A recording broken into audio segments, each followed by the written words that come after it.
IAS സമ്മർദ്ദത്തിന്റെ ഉന്നം എന്താണ്? ഇതിന് പ്രതിപക്ഷം നൽകുന്ന രാഷ്ട്രീയ പിന്തുണയുടെ അർത്ഥം എന്താണ്? സർക്കാർ IAS-കാരുടെ സമ്മർദ്ദത്തിന് വഴങ്ങുമോ? ഈ വിഷയം ഇന്ന് സ്പെഷ്യൽ എഡിഷൻ ചർച്ച ചെയ്യുന്നു. എന്നോടൊപ്പം അതിഥികളായുള്ളത് റിട്ടയേർഡ് IAS ഉദ്യോഗസ്ഥൻ ശ്രീ കെ മോഹൻദാസ് ഈ ചർച്ചയിൽ പങ്കെടുക്കാൻ തിരുവനന്തപുരത്ത് നിന്നും ഉണ്ടാകും. അഡ്വക്കേറ്റ് CP ഉദയഭാനു, നിയമവിദഗ്ധൻ, കൊച്ചിയിൽ. രാഷ്ട്രീയ നിരീക്ഷകൻ അഡ്വക്കേറ്റ് സെബാസ്റ്റ്യൻ പോൾ, കൊച്ചി ബ്യൂറോയിൽ. കോൺഗ്രസിനെ പ്രതിനിധീകരിച്ച് ശ്രീ ഡീൻ കുര്യാക്കോസ് തിരുവനന്തപുരത്ത് നിന്നും ഈ ചർച്ചയിൽ പങ്കെടുക്കും. ശ്രീ സെബാസ്റ്റ്യൻ പോൾ, വിജിലൻസ് മുതിർന്ന IAS ഉദ്യോഗസ്ഥരിൽ ചിലർക്കെതിരെ നീങ്ങുന്നതിൻ്റെ പശ്ചാത്തലത്തിലാണല്ലോ ഇപ്പോൾ സംസ്ഥാനത്തിൻ്റെ ചരിത്രത്തിൽ ഇതുവരെ ഉണ്ടായിട്ടില്ലാത്ത തരത്തിലുള്ള ഒരു IAS പ്രതിഷേധം രൂപപ്പെട്ടിരിക്കുന്നത്. എന്താണ് ഈ പ്രതിഷേധത്തിന് പിന്നിലുള്ള യഥാർത്ഥ ലക്ഷ്യമെന്ന് താങ്കൾ കരുതുന്നു? വിജിലൻസ് ഡയറക്ടറായ ജേക്കബ് തോമസിനെതിരായ നീക്കം എന്ന നിലയിൽ നമ്മളെല്ലാം മനസ്സിലാക്കുന്ന ഈ പുതിയ പ്രക്ഷോഭ രീതികൾക്ക് പ്രതിപക്ഷം നൽകുന്ന പിന്തുണയുടെ രാഷ്ട്രീയം എന്താണ്? താങ്കൾ എങ്ങനെയാണ് ഈ വിഷയത്തെ വിലയിരുത്തുക, ശ്രീ സെബാസ്റ്റ്യൻ പോൾ? പുതിയ സർക്കാർ നിലവിൽ വന്നപ്പോൾ അഴിമതിക്കെതിരെയുള്ള വിട്ടുവീഴ്ചയില്ലാത്ത നിലപാട് അത് അന്ന് വ്യക്തമാക്കപ്പെട്ട ഒരു നയം തന്നെയാണ്. ആ നയത്തിന് അനുസൃതമായി പ്രവർത്തിക്കുന്നതിന് വേണ്ടിയാണ് ജേക്കബ് തോമസിന് പ്രായേണ എല്ലാ സ്വാതന്ത്ര്യങ്ങളും നൽകിക്കൊണ്ട് നിയന്ത്രണങ്ങൾ കഴിയുന്നതും കുറച്ചുകൊണ്ട് ആ പദവി നിലനിർത്തിയിരിക്കുന്നത്. പക്ഷേ അതിനർത്ഥം അദ്ദേഹത്തിന് എവിടെയും കയറി എന്തും ചെയ്യാം എന്നുള്ളതല്ല.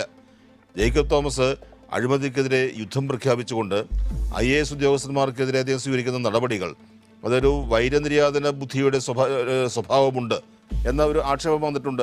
ആ ആക്ഷേപം ശരിയാണ് എന്ന് പലപ്പോഴും തോന്നുന്നുമുണ്ട്. അവിടെ IAS ഉദ്യോഗസ്ഥന്മാർ പ്രതികരിക്കുന്നുണ്ട്. ആ പ്രതികരണത്തെ അവരെ കുറ്റപ്പെടുത്താൻ കഴിയില്ല. പക്ഷേ ഈ രീതിയിൽ സംഘടിതമായി ഭരണകൂടത്തിനെതിരെ വെല്ലുവിളി ഉയർത്തിക്കൊണ്ട് ഒരു സമര സജ്ജമായ രീതിയിൽ IAS ഉദ്യോഗസ്ഥന്മാർ മാറുമ്പോൾ അതൊരു സർക്കാരിന് കണ്ടില്ല എന്ന് നടിച്ച് മാറി നിൽക്കാൻ കഴിയില്ല. അതിന് പിന്നെ എന്തെങ്കിലും മറ്റ് രാഷ്ട്രീയ ലക്ഷ്യങ്ങളുണ്ട് എന്ന് ഞാനിപ്പോൾ ആരോപിക്കുന്നില്ല. പ്രതിപക്ഷം സ്വാഭാവികമായും ആ അവസ്ഥയെ പിന്തുണയ്ക്കും. കാരണം സർക്കാരിനെ പ്രതിസന്ധിയിലാക്കുന്ന ഏത് അവസരം കിട്ടിയാലും പ്രതിപക്ഷം അത് പ്രയോജനപ്പെടുത്തും. പക്ഷേ IAS ഉദ്യോഗസ്ഥന്മാർ അവരിൽ പലർക്കുമെതിരെ അഴിമതി ആക്ഷേപങ്ങളുണ്ട്. വിജിലൻസ് അന്വേഷണം വരുന്നു. അതിൽ നിന്ന് രക്ഷപ്പെടുന്നതിന് വേണ്ടിയാണ് അവർ സംഘടിതമായി ഈ ശ്രമം നടത്തുന്നത് എന്ന ആക്ഷേപം അവിടെയുമുണ്ട്. ഇവിടെയാണ് കാര്യങ്ങൾക്ക് കുറെ കൂടി വ്യക്തത ആവശ്യമുണ്ട്. താങ്കൾ പറഞ്ഞതുപോലെ വിജിലൻസ് ഡയറക്ടർ ജേക്കബ് തോമസ് വൈരനിര്യാതന ബുദ്ധിയോടുകൂടി പ്രവർത്തിക്കുന്നു എന്ന ആക്ഷേപം ഏത് കോണിൽ നിന്നാണ് ഉയർന്നു വരുന്നത്? ഇവിടെ അന്വേഷണങ്ങൾക്ക് വിധേയരാകുന്ന മുതിർന്ന IAS ഉദ്യോഗസ്ഥരുടെ കൂട്ടായ്മയിൽ നിന്നല്ലേ ഈ പ്രതിഷേധം ഉണ്ടായിരിക്കുന്നത്? അതിന് എല്ലാവരും ഒറ്റക്കെട്ടായി നിൽക്കുന്ന ഒരു സാഹചര്യം ഉണ്ടെന്ന് പരിപൂർണമായി പറയാനും കഴിയില്ല. കാരണം അത്തരം സമരം പ്രഖ്യാപിച്ചുകൊണ്ട് മുന്നോട്ട് പോകുന്ന നീക്കങ്ങൾക്ക് വിരുദ്ധാഭിപ്രായം പ്രകടിപ്പിച്ച് മാറി നിൽക്കുന്ന ഉദ്യോഗസ്ഥരുമുണ്ട്. താങ്കൾ പറഞ്ഞ ഈ വൈരനിര്യാതന ബുദ്ധിയോടുകൂടിയുള്ള നീക്കങ്ങൾ ഉണ്ട് എന്ന ആക്ഷേപം ആ നീക്കത്തിന് ഇരയാകുന്നവരുടെ ഭാഗത്തു നിന്നല്ല ഉണ്ടാകുന്നത്. അതിന് ധാർമ്മികമായ എന്തെങ്കിലും അടിസ്ഥാനമുണ്ടോ?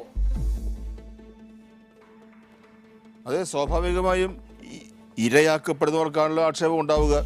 എല്ലാ IAS ഉദ്യോഗസ്ഥന്മാർക്കെതിരെയും നടപടിയോ അന്വേഷണമോ ഇല്ലാത്തത് കൊണ്ട് വ്യാപകമായ ഒരു എതിർപ്പുണ്ടായെന്ന് വരില്ല. പക്ഷേ ഇവിടെ മുതിർന്ന IAS ഉദ്യോഗസ്ഥന്മാർക്കെതിരെ ജേക്കബ് തോമസ് ഈ രീതിയിൽ നീങ്ങുമ്പോൾ അതിൻ്റെ അടിസ്ഥാനം എന്ത് നമ്മളിപ്പോൾ ചർച്ച ചെയ്തിട്ട് കാര്യമില്ല. പക്ഷെ അവർക്ക് അത്തരത്തിലൊരു ആക്ഷേപം ഉണ്ടാകുന്നു.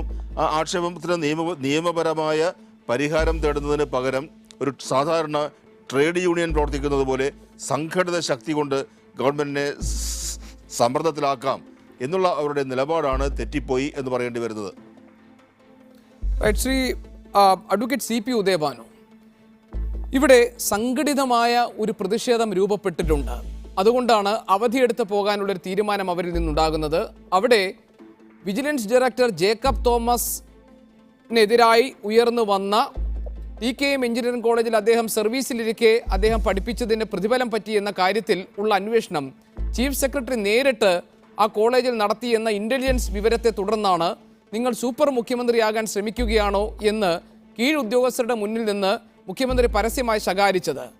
ഇത്തരമൊരു സന്ദർഭത്തിൽ വിജിലൻസ് സ്വതന്ത്രമായ ഒരു വിജിലൻസ് സംവിധാനം കൊണ്ടുവരും എന്ന ജനങ്ങൾക്ക് മുന്നിൽ വാഗ്ദാനം നൽകിയ അധികാരത്തിലേറിയ ഒരു സർക്കാർ വിജിലൻസിൻ്റെ സ്വതന്ത്ര പ്രവർത്തനത്തിന് തടസ്സമാകുന്ന തരത്തിൽ IAS പ്രതിഷേധത്തിന് വഴങ്ങി പ്രവർത്തിക്കേണ്ടതുണ്ടോ?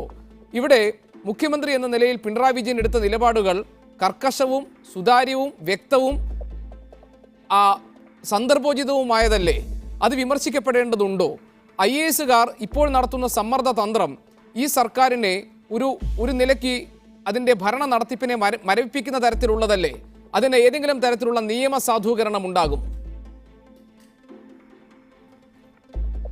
ശ്രീ ഗോപികൃഷ്ണൻ, സർക്കാരിനെ സമ്മർദ്ദത്തിലാക്കാനായിട്ട് തന്ത്രങ്ങൾ പ്രയോഗിക്കുന്ന ഏത് സംഘടിത വിഭാഗമാണെങ്കിലും അതിനെ കാർക്കശ്യത്തോട് നേരിടുക എന്നുള്ളത് ഏതും കണിശക്കാരനായ അധികാരിയുടെയും ഒരു നിശ്ചയദാർഢ്യത്തിൻ്റെയും ഒരു ഉദ്ദേശശുദ്ധിയുടെയും ഒരു ഫലപ്രാപ്തിയുടെയും ഒരു ഭാഗം മാത്രമാണ്. ഇവിടെ മുഖ്യമന്ത്രി അത് ചെയ്തിട്ടുണ്ടെങ്കിൽ തീർച്ചയായിട്ടും അദ്ദേഹത്തിൽ അർപ്പിതമായിട്ടുള്ള ചുമതലയുടെ ഭാഗം അദ്ദേഹം പൂർത്തീകരിച്ചു എന്ന നിലയ്ക്കാണ് നാം കാണേണ്ടത്. നാം മനസ്സിലാക്കേണ്ടത്, പരിശോധിക്കേണ്ടത് ഒരു കാര്യം, ഇപ്രകാരം ഒരു സമ്മർദ്ദ തന്ത്രത്തിലാക്കാൻ പ്രാപ്തമായ രീതിയിൽ ഈ IAS അസോസിയേഷന് അധികാരമുണ്ടോ, അങ്ങനെ ചെയ്യുന്നതിന് ഔചിത്യമുണ്ടോ എന്നുള്ളതാണ് പരിശോധിക്കേണ്ടത്.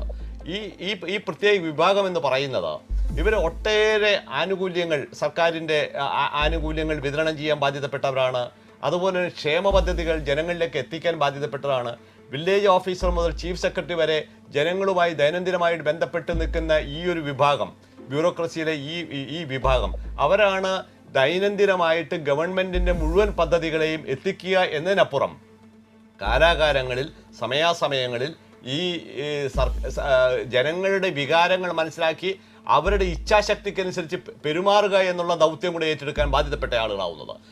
അവരുടെ ഏറ്റവും പ്രധാനപ്പെട്ട ചുമതലയാണ് ഒരു പ്രദേശത്ത് വരൾച്ചയുണ്ടാകുക, അല്ലെങ്കിൽ ദുരന്തം ഉണ്ടാകുക, അവിടെ കർമ്മനിരതരാകുക. അങ്ങനെയുള്ള നിരവധി ദൗത്യം ഏറ്റെടുക്കാൻ ബാധ്യതപ്പെട്ട ആളുകൾ ട്രെയിനുകൾ ചെയ്യുന്ന സമ്മർദ്ദതന്ത്രം പോലെ, ഇപ്പോൾ കൊച്ചി പ്രദേശത്തൊക്കെ ജീവിക്കുന്ന ഞങ്ങൾക്ക് പലപ്പോഴും അനുഭവപ്പെടുന്ന ഒരു കാര്യമാണ്, ഉത്സവ ആഘോഷവേളയിൽ ബസ് ജീവനക്കാർ അവർ സമരം നടത്താറുണ്ട്, ഓട്ടോറിക്ഷ തൊഴിലാളികൾ സമരം നടത്താറുണ്ട്. അവിടെ അവകാശങ്ങൾക്ക് വേണ്ടിയുള്ള സമരമാണ്. അതിന് ആ സമരത്തിൻ്റെ സ്വഭാവത്തിന് വ്യത്യാസമുണ്ട്. അവകാശങ്ങൾ സംരക്ഷിക്കപ്പെടും. ഇവിടെ ഏതെങ്കിലും തരത്തിലുള്ള അവകാശങ്ങൾക്ക് വേണ്ടിയിട്ടില്ല. IASകാർക്ക് ശമ്പളം കിട്ടണമെന്ന് പറഞ്ഞുകൊണ്ടല്ല ഇവിടെ സമ്മർദ്ദതന്ത്രം ഉയർത്തിയത്. IASകാരുടെ കൂട്ട ട്രാൻസ്ഫറിനെതിരെയായിട്ടല്ല അവർ തന്ത്രം ചുരുത്തിയത്. സുതാര്യതയുള്ള ഫയലുകൾ മാത്രം നീക്കിയാൽ മതി എന്ന ഒരു നിലപാട് IAS ഉദ്യോഗസ്ഥർ സ്വീകരിച്ചിരിക്കുന്ന സാഹചര്യത്തിൽ പരോക്ഷമായി പ്രതിഷേധം രേഖപ്പെടുത്തിക്കൊണ്ട് സർക്കാർ പ്രവർത്തനങ്ങളെ, ഭരണ പ്രവർത്തനങ്ങളെ തടസ്സപ്പെടുത്താൻ വേണ്ടിയുള്ള ഒരു നീക്കമല്ലേ അവരുടെ ഭാഗത്തു നിന്നുണ്ടാകുന്നത്? ഫലത്തിൽ അതൊരു സമരത്തിന്റെ എഫക്റ്റ് തന്നെയല്ലേ ഉണ്ടാക്കാൻ പോകുന്നത്? സംശയമില്ല. സംഘടിതമായി സർക്കാരിനെ തോൽപ്പിക്കാൻ വേണ്ടി തങ്ങളുടെ ഭൂരിപക്ഷമായിട്ടുള്ള ഒരു തീരുമാനത്തിന്റെ ഭാഗമായി ഒരു ശ്രമം തന്നെയാണ് അവർ നടത്തിക്കൊണ്ടിരിക്കുന്നത്. ആ ശ്രമം ഉണ്ടായാൽ തീർച്ചയായിട്ടും അതിനെ എതിർത്ത് തോൽപ്പിക്കേണ്ടത്. ഇവിടെ ഈ സംഘടിക്കാനുള്ള അവകാശം എല്ലാവർക്കും ഉണ്ട്. ആ സംഘടിക്കാനുള്ള അവകാശം എന്ന് പറയുന്നത് ജനാധിപത്യപരമായിട്ടുള്ള അവകാശങ്ങൾ സംരക്ഷിക്കുന്നതിനായിരിക്കണം. ഇവിടെ അവർ പറയുന്ന കാര്യമെന്ന് പറയുന്നത്, ഒരു വിജിലൻസ് ഡയറക്ടർ തങ്ങളിൽപ്പെട്ട ചില ആളുകൾക്കെതിരെ കേസെടുത്തിട്ടുണ്ട്. ആ കേസിന്റെ ഭാവി ഒരു പക്ഷേ തങ്ങൾക്ക് ദോഷകരമായി വരാൻ സാധ്യതയുണ്ട്. തങ്ങൾ നിരപരാധികളാണ്, അതുകൊണ്ട് അപ്രകാരം ഒരു കേസുമായിട്ട് മുന്നോട്ട് കൊണ്ടുപോകാൻ കഴിയില്ല. ഇവരുടെ മറക്കുന്ന പ്രധാനപ്പെട്ട കാര്യം, വ്യവസ്ഥാപിതമായ മാർഗങ്ങളിലൂടെ ആരോപണങ്ങൾ പ്രത്യാരോപണങ്ങൾ വന്നു കഴിഞ്ഞാൽ നേരിടാനുള്ള സാധ്യതകൾ ഉണ്ടെന്നിരിക്കെ, അത് വിനിയോഗിക്കാനുള്ള അവസരങ്ങൾ ഉണ്ടെന്നിരിക്കെ, അതൊന്നും വിനിയോഗിക്കാതെ തങ്ങളുടെ സംഘടിത ശേഷിയും തങ്ങളുടെ വിദ്യാഭ്യാസത്തിന്റെ ഉയർന്ന യോഗ്യതയും വെച്ച് ഗവൺമെന്റിനെ പോലും മുട്ടുകുത്തിക്കാമെന്നുള്ള ആ ഒരു ധാർഷ്ട്യം, ആ ധാർഷ്ട്യം കലർന്ന ഒരു നിലപാട്, ആ നിലപാട് അടിച്ചേൽപ്പിക്കാനുള്ള ശ്രമമുണ്ട്. ഞാൻ താങ്കളിലേക്ക് തിരിച്ചു വരാം. ശ്രീ കെ മോഹൻദാസ്, പ്രത്യക്ഷമായ സമരത്തിനില്ല എന്ന് പറയുമ്പോഴും കൂട്ടമായ അവധിയെടുക്കാനുള്ള ആദ്യത്തെ തീരുമാനം, പിന്നീട് മുഖ്യമന്ത്രി കർക്കശമായ ഭാഷയിൽ പ്രതികരിച്ചതിനെ തുടർന്ന് അതിന് പിൻവാങ്ങുകയും എന്നാൽ സുതാര്യതയുള്ള ഫയലുകൾ മാത്രം പരിശോധിച്ചാൽ നീക്കിയാൽ മതി എന്ന നിലപാടെടുക്കുകയും ചെയ്യുമ്പോൾ നിങ്ങൾ പരോക്ഷമായി സമരത്തിന്റെ പാതയിൽ തന്നെയാണ്. നിങ്ങൾക്ക് സർക്കാരിനെതിരെ സമരം ചെയ്യാനുള്ള റൈറ്റ് ഉണ്ടോ? Do you have the right? ഈ IAS ഉദ്യോഗസ്ഥർ പ്രതിഷേധം പരസ്യമായി പ്രകടിപ്പിക്കാൻ എടുത്ത തീരുമാനം ശരിയല്ല എന്നുള്ള ഒരു അഭിപ്രായം ഞാൻ നേരത്തെ തന്നെ പറഞ്ഞിട്ടുണ്ട്. കാരണം IAS ഉദ്യോഗസ്ഥർ എന്ന് പറയുന്നത് ഭരണത്തിൻ്റെ അവിഭാജ്യമായ ഒരു ഘടകമാണ്. പെർമനൻറ്റ് ബ്യൂറോക്രസി എന്നുള്ള നിലയ്ക്ക്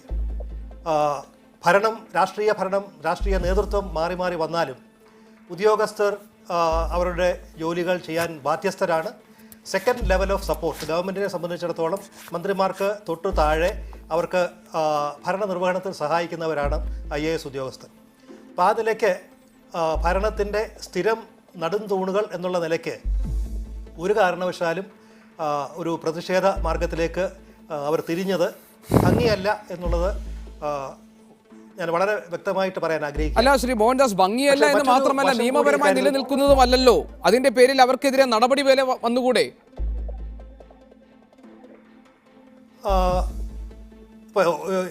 അത് എങ്ങനെ നോക്കിക്കാണുന്നു എന്നുള്ളതിനെ ആശ്രയിച്ചിരിക്കും. കാരണം ഇത് കാഷ്വൽ ലീവ് എടുക്കാനാണ് തീരുമാനം ഉണ്ടായത്. കാഷ്വൽ ലീവിന് അപേക്ഷ കൊടുത്തു, അല്ലെങ്കിൽ എടുക്കുന്നതായി ഉള്ള റിപ്പോർട്ട് കൊടുത്തു കുറേ ഉദ്യോഗസ്ഥർ. പിന്നീട് അത് പിൻവലിക്കാനും തീർമാനിച്ചു. കാഷ്വൽ ലീവ് എടുക്കുക എന്ന നിലയിൽ താങ്കൾ അതിനെ ചെറുതായി കാണാൻ Shri K Mohandas, K M Abraham ചോദ്യം നിൽക്കുന്നുണ്ട്. Shri K Mohandas, chief secretary K M എബ്രഹാമിന്റെ ഓഫീസിൽ ഒന്നായി ചേർന്ന് പ്രമേയം അവതരിപ്പിക്കുകയും ആ പ്രമേയത്തിലെ ഭാഗങ്ങൾ പുറത്തു വരികയും അത് അത് വാർത്തകളിലൂടെ പുറത്തു വരികയും ഒക്കെ ചെയ്തു. കൂട്ടായി പ്രക്ഷോഭത്തിന്റെ പാതയിലേക്ക് നീങ്ങാൻ ഐക്യത്തോടെ എടുത്ത തീരുമാനമായിരുന്നു. അതിനൊരു സമരാഹ്വാനത്തിന്റെ സ്വഭാവം ഉണ്ടായിരുന്നു. അങ്ങനെ ഒരു നീക്കം നടത്തുമ്പോൾ സർക്കാരിനെതിരായ സമരപ്രഖ്യാപനമല്ലേ അത്? അതിൽ ഇവർക്കെതിരെ നടപടിക്കുള്ള സാധ്യതയില്ലേ? അതാണ് എൻ്റെ ചോദ്യം. ഇല്ല, അതിൻ്റെ സാഹചര്യങ്ങൾ തീർച്ചയായിട്ടും ഞാൻ നേരത്തെ പറഞ്ഞല്ലോ, അത് ശരിയല്ല. പക്ഷേ അതിൻ്റെ സാഹചര്യങ്ങൾ നോക്കുമ്പോൾ, അതായത് പെട്ടെന്ന് വന്ന പ്രൊവോക്കേഷൻ എന്താണെന്ന് നമുക്ക് എല്ലാവർക്കും അറിയാം. വ്യവസായ വകുപ്പിൽ മന്ത്രി ശ്രീ ജയരാജൻ്റെ ബന്ധുവിനെ നിയമിക്കാൻ ഉള്ള തീരുമാനമെടുത്തു. അതിൻ്റെ ഉത്തരവിറക്കിയ സെക്രട്ടറിയും കേസിലെ പ്രതിയായി വരുന്ന ഒരവസ്ഥയുണ്ടായി. ഈ കേസിൽ സെക്രട്ടറിയുടെ ബന്ധുവല്ല, മന്ത്രിയുടെ ബന്ധുവാണോ എന്ന് സെക്രട്ടറി പരിശോധിച്ചില്ല എന്നുള്ളത് ശരിയായിരിക്കാം. പക്ഷേ ആ ഒരു കേസിൽ ഇനി ഇതൊരു കേസായി മാറിക്കഴിഞ്ഞാൽ വർഷങ്ങളോളം ഈ ഉദ്യോഗസ്ഥൻ ഒരുപക്ഷെ തൻ്റെ എല്ലാ എഫേർട്ടും ഈ കേസിൽ നിന്ന് രക്ഷപ്പെടാൻ വേണ്ടി ചെലവഴിക്കേണ്ട ഒരു അവസ്ഥയാണ് ഉണ്ടാകാൻ പോവുക. ഒരു കേസ് നമുക്ക് വളരെ എളുപ്പം പറയാം, ശ്രീ ഉദയഭാനുവിനും ഒക്കെ വളരെ എളുപ്പം പറയാം, നിയമത്തിൻ്റെ വഴിക്ക് പോകും, അതിൻ്റെ നിയമ നടപടിക്രമങ്ങളൊക്കെ എല്ലാം പാലിച്ച് കാര്യങ്ങൾ നടക്കട്ടെ, നിങ്ങൾക്ക് നിരപരാധിയാണെങ്കിൽ എന്തുകൊണ്ട് നിയമത്തിൻ്റെ പാത സ്വീകരിച്ചുകൂടാ എന്ന് വളരെ എളുപ്പം ചോദിക്കാവുന്ന ചോദ്യമാണ്. പക്ഷേ ആ നടപടിക്രമങ്ങളുടെ ഭാഗമായിട്ട് ഉണ്ടാകുന്ന ഹാരസ്മെൻറ്റ്, ഡിമോറലൈസേഷൻ, സാമ്പത്തിക ചെലവ്, മറ്റ് ബുദ്ധിമുട്ടുകൾ, ഇതൊക്കെ നമ്മൾ ആലോചിക്കേണ്ടതാണ്. പിന്നെ ഇങ്ങനെ നടപടി നേരിടുന്ന ഒരു ഉദ്യോഗസ്ഥൻ്റെ അവൻ്റെ പ്രവൃത്തി പഥത്തിൽ എത്ര മാത്രം ആത്മാർത്ഥതയോടെ പ്രവർത്തിക്കാൻ സാധിക്കും എന്നുള്ളത് ഭരണത്തിൻ്റെ ഉന്നത തലങ്ങളിലുള്ളവർ എപ്പോഴും ആലോചിക്കേണ്ട ഒരു വിഷയം കൂടിയാണ്. കാരണം ഈ ഡിമോറലൈസ്ഡ് ഓഫീസേഴ്സ് ഒരിക്കലും ഒരു സർക്കാരിനും ഭൂഷണമല്ല. സർക്കാരിൻ്റെ ഏറ്റവും പ്രധാന വകുപ്പുകളിൽ ഡിമോറലൈസ്ഡ് ആയ ഒരു ഓഫീസേഴ്സിന്റെ ഒരു കൂട്ടമായിരുന്നു additional chief secretary K M എബ്രഹാമിന്റെ ഔദ്യോഗിക മുറിയിൽ തടിച്ചുകൂടിയിരുന്നത്. ഇല്ല, അക്കാര്യത്തിൽ എനിക്ക് പറയാൻ സാധിക്കില്ല. കാരണം ഞാൻ സർവീസിന്റെ ഭാഗമല്ല. ഏതാണ്ട് 5 വർഷത്തോളം ആകാൻ പോകുന്നു ഞാൻ സർവീസിൽ നിന്ന് പിരിഞ്ഞിട്ട്. ഏതെങ്കിലും നിലയ്ക്ക് ന്യായീകരിക്കപ്പെടാവുന്ന നടപടിയാണോ ഈ രണ്ട് കാര്യങ്ങളും? തുടക്കത്തിൽ അവർ കൂട്ടവധി എടുക്കാനുള്ള തീരുമാനം, ഇപ്പോൾ സുതാര്യമായ ഫയലുകൾ മാത്രമേ നീക്കുള്ളൂ എന്നുള്ള തീരുമാനം. സുതാര്യമായ ഫയലുകൾ മാത്രമേ നീക്കുകയുള്ളൂ എന്നുള്ള തീരുമാനം തീർച്ചയായിട്ടും 100% ശരിയാണ്. പക്ഷേ അതാണല്ലോ നമുക്ക് വേണ്ടതും. അതാണ് വേണ്ടത്. പക്ഷേ ആ തീരുമാനം വന്ന സാഹചര്യം താങ്കൾക്ക് അറിയാമല്ലോ. ഇല്ല, ഇതിൽ നമ്മൾ പ്രായോഗികമായിട്ട് മനസ്സിലാക്കേണ്ട ഒരു കാര്യമുണ്ട്. ഒരു വകുപ്പിലെ ജോലി ചെയ്യുന്ന ഒരു സെക്രട്ടറിക്ക് തീർച്ചയായിട്ടും ആ വകുപ്പിൽ പൂർണ്ണമായിട്ടും ഇൻവോൾവ് ചെയ്ത് മാത്രമേ ഫലപ്രദമായി പ്രവർത്തിക്കാൻ സാധിക്കുകയുള്ളൂ. അത് മന്ത്രിയുമായിട്ടുള്ള ബന്ധവും വളരെ പ്രധാനപ്പെട്ട കാര്യമാണ്. ആ ഒരു ബന്ധം മന്ത്രിക്കും സെക്രട്ടറിക്കും ഇടയിൽ സൃഷ്ടിക്കാൻ സാധിച്ചാൽ ഭരണപരമായ കാര്യങ്ങൾ വളരെ സുഗമമായിട്ട് മുമ്പോട്ട് പോകും. ഈ മന്ത്രിക്ക് വേണ്ടിയുള്ള ഫേവേഴ്സ് എല്ലാം ഉദ്യോഗസ്ഥൻ ചെയ്തു കൊടുക്കും എന്നുള്ളതല്ല ഞാൻ ഉദ്ദേശിച്ചത്. പക്ഷേ ചെയ്യേണ്ട കാര്യങ്ങൾ ഭംഗിയായി ചെയ്യാൻ ഈ ഒരു പരസ്പര ധാരണ വളരെ വളരെ പ്രധാനമാണ്. ഞാൻ താങ്കളിലേക്ക് വരാം. ശ്രീ ഡീൻ കുര്യാക്കോസ്, കഴിഞ്ഞ സർക്കാരിന്റെ കാലത്ത് ഇപ്പോഴത്തെ വിജിലൻസ് ഡയറക്ടർ ആയിരിക്കുന്ന ജേക്കബ് തോമസിന്റെ അവസ്ഥ എന്താണെന്ന് ഞാൻ പറയാതെ തന്നെ എല്ലാവർക്കും അറിയാവുന്ന കാര്യമാണല്ലോ. ശ്രീ ഡീൻ കുര്യാക്കോസ്, ഇപ്പോൾ സംസ്ഥാനത്തെ മുതിർന്ന IAS ഉദ്യോഗസ്ഥർക്കെതിരായ വിജിലൻസ് അന്വേഷണ നീക്കങ്ങൾ നടന്നുകൊണ്ടിരിക്കുന്നൊരു പശ്ചാത്തലത്തിൽ ജേക്കബ് തോമസിനെ ലക്ഷ്യം വെച്ചുകൊണ്ട് ഇപ്പോൾ ഉണ്ടായിട്ടുള്ള IAS പ്രതിഷേധത്തെ നിങ്ങൾ പിന്തുണയ്ക്കുന്നതിലൂടെ ശ്രീ വി എം സുധീരൻ പറഞ്ഞത് ഭരണകൂട ഗൂണ്ടായിസമാണെന്നാണ്. പ്രതിപക്ഷ നേതാവ് ശ്രീ രമേശ് ചെന്നിത്തല പറഞ്ഞത് പിണറായി വിജയൻ ഈ ഉദ്യോഗസ്ഥരെ എല്ലാം അകറ്റി നിർത്തിയിരിക്കുന്നുവെന്നാണ്. അതായത് നിങ്ങൾ ഇതിൻ്റെ എതിർചേരിയിലാണ്, ഉദ്യോഗസ്ഥർക്കൊപ്പമാണ് രാഷ്ട്രീയമായി നിങ്ങൾ നിലകൊള്ളുന്നത് എന്നർത്ഥം. നിങ്ങൾ ആരെയാണ് പിന്തുണയ്ക്കുന്നത്? വിജിലൻസ് സംവിധാനങ്ങൾ സ്വതന്ത്രമായി പ്രവർത്തിക്കണം എന്ന ഒരു നയവുമായി മുന്നോട്ട് പോകുന്ന സർക്കാരിനെ അതിനെ ദുർബലപ്പെടുത്താൻ വേണ്ടി IAS ഉദ്യോഗസ്ഥർ ഒന്നാകെ മറുഭാഗത്ത് നിൽക്കുമ്പോൾ അതിന് രാഷ്ട്രീയ പിന്തുണ നൽകുന്നതിൻ്റെ ധാർമ്മികത എന്താണ് ശ്രീ ഡീൻ കുര്യാക്കോസ്? അല്ല, ഇവിടെ യഥാർത്ഥത്തിൽ ഉണ്ടായിട്ടുള്ള പ്രശ്നം എന്താണ്? ഇതിൽ പ്രതിപക്ഷത്തെ ഒന്നും പഴി പറയാനൊന്നും ആർക്കും സാധിക്കില്ല. കാരണം ഇന്ത്യയുടെ ചരിത്രത്തിൽ ഒരുപക്ഷെ ആദ്യമായിട്ടായിരിക്കും IAS ഉദ്യോഗസ്ഥന്മാർ ഇത്തരത്തിലുള്ള ഒരു രീതിയിൽ ഒരു ഗവൺമെൻറ്റിനെതിരെ ശക്തമായ നിലപാട് സ്വീകരിക്കുന്ന യാതൊരു സംശയമില്ല. സെക്രട്ടേറിയറ്റിനുള്ളിൽ തന്നെ അവർ യോഗം ചേർന്നിരിക്കുന്നു, അതും സംശയമില്ല. ഇത് ഭരണ തകർച്ചയെയും മുഖ്യമന്ത്രിയുടെ പിടിപ്പുകേടിനെയും സൂചിപ്പിക്കുകയാണ്. ഇവിടെ ഏതാനും ദിവസങ്ങൾക്ക് മുമ്പ് ഭരണകക്ഷിയിലെ ഏറ്റവും പ്രധാനപ്പെട്ട മറ്റൊരു കക്ഷിയായ CPI പറഞ്ഞത് എന്താണ്? മുഖ്യമന്ത്രിയെ മുണ്ടുടുത്ത നരേന്ദ്രമോദിയാണ് പിണറായി വിജയൻ എന്നാണ്. അപ്പോൾ മുണ്ടുടുത്ത നരേന്ദ്രമോദിയുടെ ആ ഒരു സമീപനം തന്നെയാണ് ഈ പ്രശ്നങ്ങൾക്കെല്ലാം കാരണമെന്ന കാര്യത്തിൽ യാതൊരു തർക്കമില്ല. ഇവിടെ ജേക്കബ് തോമസിനെ മാറ്റി നിർത്ത്. യഥാർത്ഥത്തിൽ ഭരണസ്തംഭനം ഉണ്ടായി എന്ന് മുഴുവൻ പത്രമാധ്യമങ്ങളിലും ഇപ്പോഴും ഈ ചാനലിലും ഇപ്പോൾ ചർച്ച ചെയ്തുകൊണ്ടിരിക്കുന്നതിൻ്റെ പശ്ചാത്തലം ചീഫ് സെക്രട്ടറി രാജ്യഭീഷണി മുഴക്കിയിരിക്കുന്നു എന്നുള്ളതാണ്. ചീഫ് സെക്രട്ടറിയോട് അദ്ദേഹം എന്താ പറഞ്ഞത്?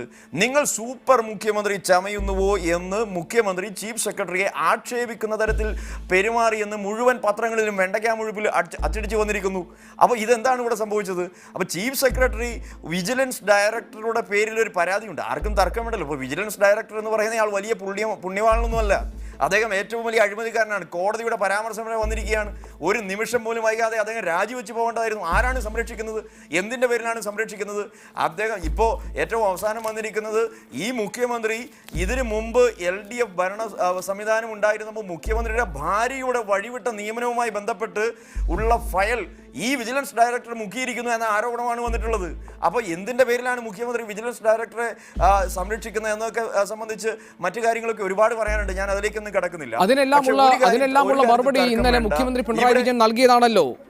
വിജിലൻസ് ഡയറക്ടർ ജേക്കബ് തോമസിന് അദ്ദേഹം ഈ സ്ഥാനം ഏറ്റെടുക്കുന്നതിന് മുൻപേ അദ്ദേഹത്തിന് ചില കേസുകൾ ഉണ്ടായിരുന്നു, ചില പരാതികൾ ഉണ്ടായിരുന്നു. അക്കാര്യത്തിൽ അന്വേഷണം നടത്തി തീർപ്പാക്കിയതാണ്. ഒരു കേസ് കോടതിയിലുണ്ട്, കാര്യങ്ങൾ മുന്നോട്ട് പോയിക്കൊണ്ടിരിക്കുന്നു. അദ്ദേഹത്തിനെതിരെ മറ്റു പരാതികളൊന്നും ഇവർ നൽകിയിട്ടില്ല. അവിടെ TKM എഞ്ചിനീയറിംഗ് കോളേജിൽ ഒരിക്കൽ അന്വേഷിച്ച് ക്ലോസ് ചെയ്ത ഫയലിൻ്റെ കാര്യത്തിൽ TKM എഞ്ചിനീയറിംഗ് കോളേജിൽ മാനേജ്മെൻറ്റുമായി നേരിട്ട് വിവരങ്ങൾ അന്വേഷിച്ച ചീഫ് സെക്രട്ടറിയുടെ നടപടിയാണ് മുഖ്യമന്ത്രി ചോദ്യം ചെയ്തത്. അതിനാണ് അദ്ദേഹം ക്ഷോഭിച്ചത്.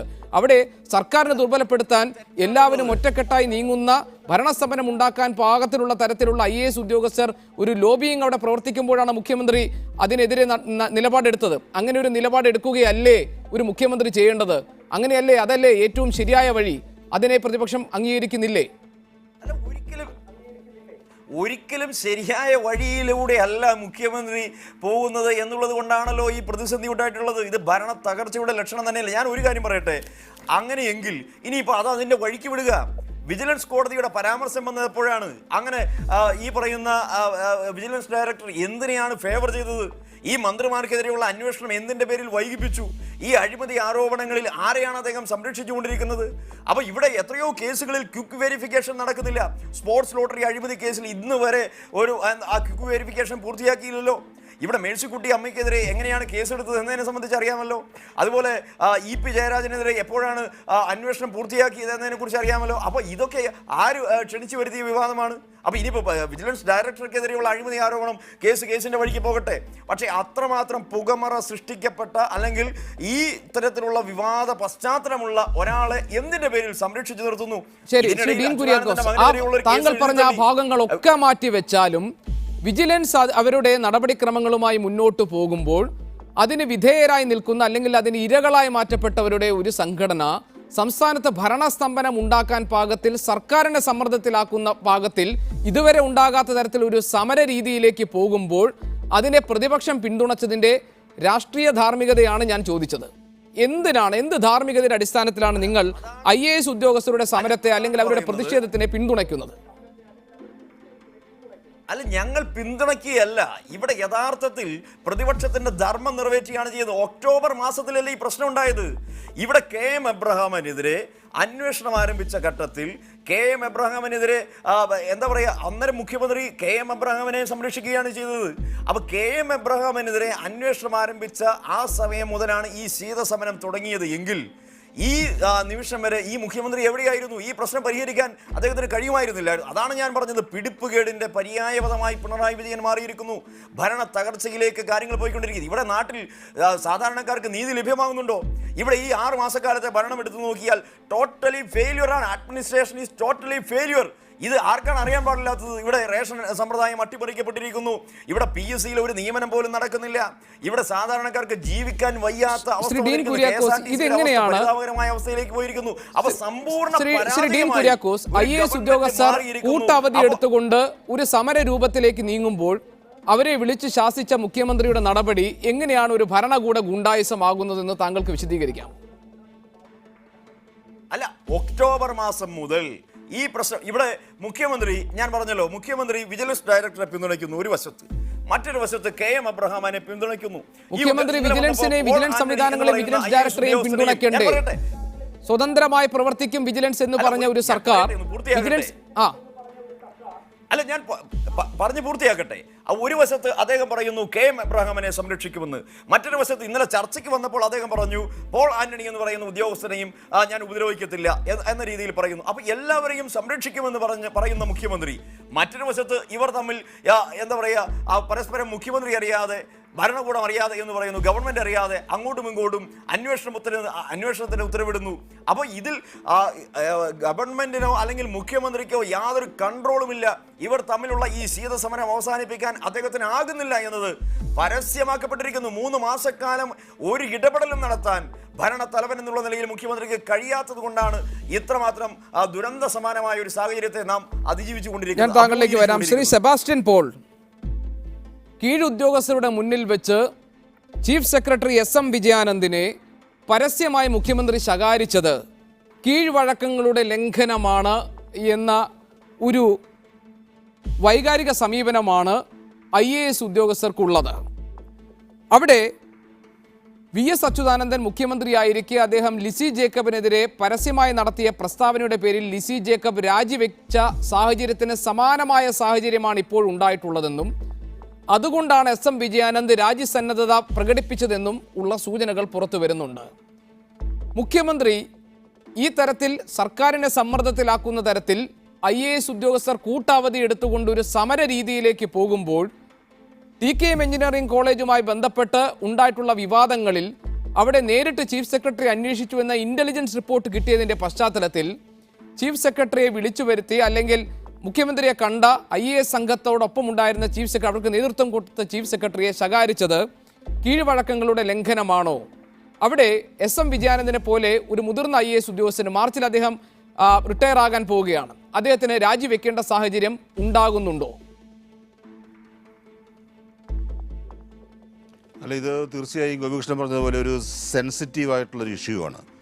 രാജീവ് ഗാന്ധി പ്രധാനമന്ത്രിയായിരുന്നപ്പോൾ അദ്ദേഹം നടത്തിയ പത്രസമ്മേളനത്തിൽ പരസ്യമായി അന്നത്തെ വിദേശകാര്യ സെക്രട്ടറിയെ ശാസിക്കുന്ന ഒരു അവസ്ഥയുണ്ടായി. അന്ന് വൈകിട്ട് പുതിയ വിദേശകാര്യ സെക്രട്ടറി ചുമതലയേറ്റു. അപ്പോൾ അത് എപ്പോഴും ആ രീതിയിൽ സിവിൽ സർവൻസ് അല്ലെങ്കിൽ സിവിൽ ഉദ്യോഗസ്ഥന്മാരെന്ന് പറയുമ്പോൾ അവരെ കൈകാര്യം ചെയ്യുന്നതിനും ഒരു മെരുങ്ങ് വേണം. ഇവിടെ ചീഫ് സെക്രട്ടറിക്ക് അദ്ദേഹത്തെ മോശക്കാരനായി മുഖ്യമന്ത്രി കണക്കാക്കി എന്ന ഒരു പരാതി ഉണ്ടാകുന്നത് സ്വാഭാവികമാണ്. പക്ഷെ നമ്മൾ ഈ ചർച്ചയിലൊക്കെ കാണുമ്പോൾ എന്താണ് ഇവർ ചെയ്തുകൊണ്ടിരിക്കുന്നത്? ചീഫ് സെക്രട്ടറി മുതൽ താഴോട്ടുള്ള IAS ഉദ്യോഗസ്ഥന്മാർ അവരാണല്ലോ ഈ ഭരണത്തെ നിയന്ത്രിക്കേണ്ടത്. ബ്യൂറോക്രസി എന്നത് പലപ്പോഴും നമ്മൾ മോശമായ രീതിയിൽ പറയുമെങ്കിലും ആ ബ്യൂറോക്രസിയാണല്ലോ ഭരണത്തെ മുന്നോട്ട് കൊണ്ടുപോകേണ്ടത്. ഭരണത്തിൻ്റെ നടത്തിപ്പുകാർ അവരല്ലേ. അവർ സെക്രട്ടേറിയറ്റ് സ്റ്റാഫ് പലപ്പോഴും ചെയ്യുന്നത് പോലെ ചട്ടപ്പടി സമരം ഞങ്ങൾ നടത്തും, അവധിയെടുത്ത് സമരം നടത്തും എന്നൊക്കെ പറഞ്ഞാൽ അത് ഒരു ഗവൺമെൻറ്റിനും അത് ടോളറേറ്റ് ചെയ്യാൻ കഴിയില്ല. അവിടെ മുഖ്യമന്ത്രി ശക്തമായ നടപടിയും നിലപാടും സ്വീകരിക്കേണ്ടി വരും. അങ്ങനെ വരുമ്പോഴുള്ള ഒരു ഇടർച്ച ഉണ്ടാവും. അതാണ് ഇപ്പോൾ കണ്ടുകൊണ്ടിരിക്കുന്നത്. അതിന് പരിഹാരം കാണേണ്ടിയിരിക്കുന്നു. കാരണം അവരുടെ ഗ്രീവൻസ് ശരിയാണ്. ഇപ്പോൾ നമുക്കറിയാം ഒരു PJ തോമസിന് എന്ത് പറ്റി? അദ്ദേഹം ചീഫ് വിജിലൻസ് കമ്മീഷണറായി നിയമിതനായ ആളാണ്.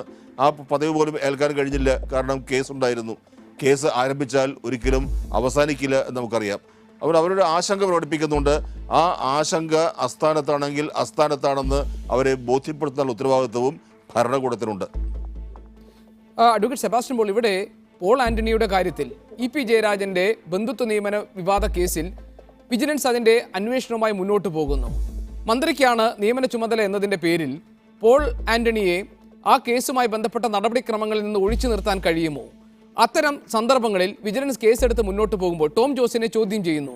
അദ്ദേഹത്തിനെതിരായിട്ടുള്ള അഴിമതി ആരോപണ കേസുകളിൽ, അനധികൃത സ്വത്ത് സമ്പാദന കേസുകളിലെല്ലാം പലതരത്തിലുള്ള അന്വേഷണങ്ങൾ മുന്നോട്ട് പോകുന്ന വഴിക്ക് വിജിലൻസിനെ സ്വതന്ത്രമായി പ്രവർത്തിക്കാൻ അനുവദിക്കണമെന്ന് ഒരു ഭാഗത്ത് നമ്മൾ ആവശ്യപ്പെടുമ്പോൾ തന്നെ അവർ നടത്തുന്ന നീക്കങ്ങളെ വൈരനിര്യാതന ബുദ്ധിയോടുകൂടി ഉള്ളതാണെന്ന് വ്യാഖ്യാനിക്കുക കൂടി ചെയ്യുമ്പോൾ ഇത് ഒരു ഭാഗത്ത് പ്രവർത്തന സ്വാതന്ത്ര്യം നൽകുകയും മറുഭാഗത്ത് കൂച്ചുവിലങ്ങുകയും ചെയ്യുന്ന ഒരു വൈരുദ്ധ്യം ഇതിൽ നിലനിൽക്കുന്നില്ലേ? വിജിലൻസിനെ സ്വതന്ത്രമായി പ്രവർത്തിക്കാൻ അനുവദിക്കും എന്ന് പറയുമ്പോൾ വിജിലൻസ് ഡയറക്ടർ എടുക്കുന്ന നടപടികൾക്ക് മുഖ്യമന്ത്രിയുടെ പിന്തുണ ആവശ്യമല്ലേ? അതല്ലേ പിണറായി വിജയൻ ഈ വിഷയത്തിൽ ചെയ്തിട്ടുള്ളൂ? അവിടെ അദ്ദേഹത്തെ കുറ്റപ്പെടുത്തി മാറ്റി നിർത്തേണ്ട സാഹചര്യമുണ്ടോ? അവിടെ മറുഭാഗത്ത് പ്രതിപക്ഷം നിൽക്കുമ്പോൾ അവരെന്താണ് അതുകൊണ്ട് ഉദ്ദേശിക്കുന്നത് എന്ന ചോദ്യം പ്രസക്തല്ലേ? അല്ല, നമ്മുടേതൊരു പാർലമെൻ്ററി സമ്പ്രദായമാണ്. പാർലമെൻ്ററി സമ്പ്രദായത്തിൽ മിനിസ്റ്റേഴ്സ് റെസ്പോൺസിബിലിറ്റി എന്നൊരു തത്വമുണ്ട്. ആ തത്വം വളരെ പ്രധാനപ്പെട്ടതാണ്. ഒരു അപകടം സംഭവിച്ചാൽ മന്ത്രി അതിന് ഉത്തരവാദിത്വം ഏറ്റെടുക്കുന്നു, മന്ത്രി രാജിവെക്കുന്നു, അല്ലെങ്കിൽ മന്ത്രിയെ ഒഴിവാക്കുന്നു. ഉദ്യോഗസ്ഥന്മാരെയല്ല ശിക്ഷിക്കാറുള്ളത്. അത് ആദ്യം മുതൽ നമ്മുടെ ഈ ഭരണഘടന അല്ലെങ്കിൽ ക്യാബിനറ്റ് സമ്പ്രദായം പ്രാബല്യത്തിൽ വന്നപ്പോൾ മുതൽ ഉദ്യോഗസ്ഥന്മാരെ മന്ത്രിമാർ സംരക്ഷിക്കും. ഉദ്യോഗസ്ഥന്മാരെ അല്ല പ്രോസിക്യൂട്ട് ചെയ്യുന്നത്. അല്ലെങ്കിൽ അതുപോലെ കടുത്ത ഒരു അഴിമതി അത്തരത്തിലുള്ള ആക്ഷേപങ്ങൾ ഉണ്ടാവണം. ഇവിടെ പോൾ ആന്റണി ഒരു ഉത്തരവ് ഒപ്പിട്ടു. ആ ഉത്തരവ് ഒപ്പിടുന്നത് ബന്ധപ്പെട്ട മന്ത്രിയുടെ നിർദ്ദേശപ്രകാരമാണ്. ആ മന്ത്രി അതിനുള്ള ശിക്ഷ അനുഭവിച്ചു.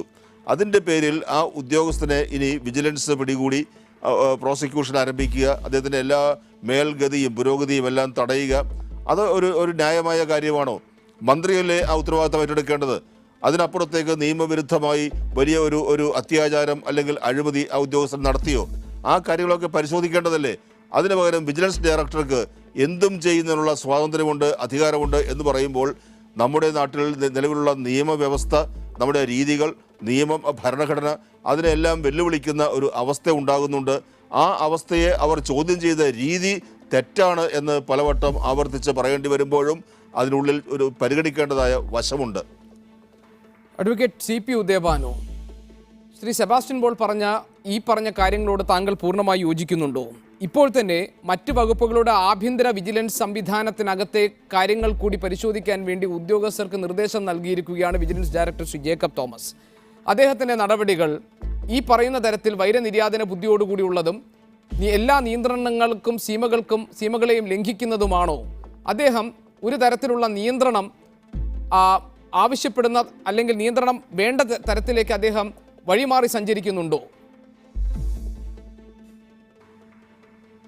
Shri Gopikrishnan, Shri Sebastian Paul sir പറഞ്ഞ അഭിപ്രായത്തോട് ഞാൻ പൂർണ്ണമായിട്ട് യോജിക്കുന്നില്ല. എന്തുകൊണ്ടെന്നാൽ കുറ്റാരോപിതനായിട്ടുള്ള ഒരാളെ സംബന്ധിച്ചിടത്തോളം ഇവിടെ ഇപ്പോൾ ഒരു ഉദ്യോഗസ്ഥൻ്റെ പേര് തന്നെ പറഞ്ഞ് എടുക്കുന്നത് ശ്രീ പോൾ ആൻ്റണിയുടെ. ഇപ്പോൾ ശ്രീ മോഹൻദാസ് സാറ് അത് പറയുകയുണ്ടായി. അതുകൊണ്ടാണ് അത് ഞാൻ തുറന്നു പറയുന്നത്. ഒരാൾ ഒരു ക്രിമിനൽ കേസിൽ പ്രതിയാകപ്പെടുമ്പോൾ ഒരു സോഷ്യൽ സ്റ്റിഗ്മ തീർച്ചയായിട്ടും ഉണ്ടാകും. പക്ഷേ ആ കേസിൽ അദ്ദേഹത്തിൻ്റെ നിരപരാധിത്വം തെളിയിക്കാനായിട്ട് ഞാൻ നേരത്തെ സൂചിപ്പിച്ചതുപോലുള്ള വ്യവസ്ഥാപിതമായിട്ടുള്ള മാർഗങ്ങളുണ്ട്. ആ മാർഗങ്ങൾ അവലംബിക്കേണ്ടതുണ്ട്. ഇവിടെ ഈ ചർച്ചയിൽ പങ്കെടുക്കുന്ന ശ്രീ ഡീൻ കുര്യാക്കോസ്, അദ്ദേഹം എത്രയോ ക്രിമിനൽ കേസുകൾ പ്രതിയായിട്ട് കോടതി വരാന്തയിൽ നിൽക്കുന്നത് ഞാൻ നേരിട്ട് കണ്ടിട്ടുണ്ട്.